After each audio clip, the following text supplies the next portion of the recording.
జాబాలి తీర్థ మహాత్మ్యం. కావేరి నది తీరంలో దురాచారి అనే ఒక బ్రాహ్మణుడు మద్యాన్ని త్రాగుతూ, దొంగతనాలు చేస్తూ, వేశ్యలతో జీవిస్తూ కాలం గడుపుతున్నాడు. ఒకనాడు అతనిని ఒక రాక్షసుడు ఆవహించాడు.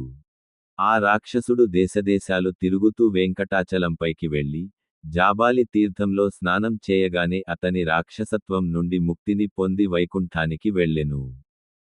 దురాచారి జాబాలి ముని వద్దకు వెళ్ళి, నేను కావేరి నది తీరంలో నివసించే పతిత బ్రాహ్మణుడను.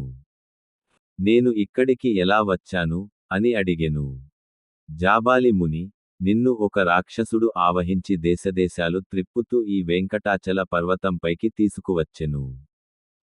ఆ రాక్షసుడు నేను నివసిస్తున్న స్థలంలోని ఈ తీర్థంలో స్నానం చేసెను. అందువలన అతనికి రాక్షసత్వం పోయి వైకుంఠానికి వెళ్ళెను. నీవు కూడా ఈ తీర్థంలో స్నానం చేశావు గనుక నీ పాపాలన్నీ నశించాయి అని తెలిపెను.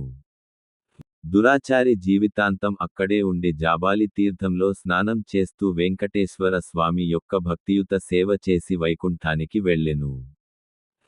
ఈ జబాలి తీర్థం వెంకటేశ్వర స్వామి మందిరం నుండి 6 కిలోమీటర్ల దూరంలో ఉన్నది.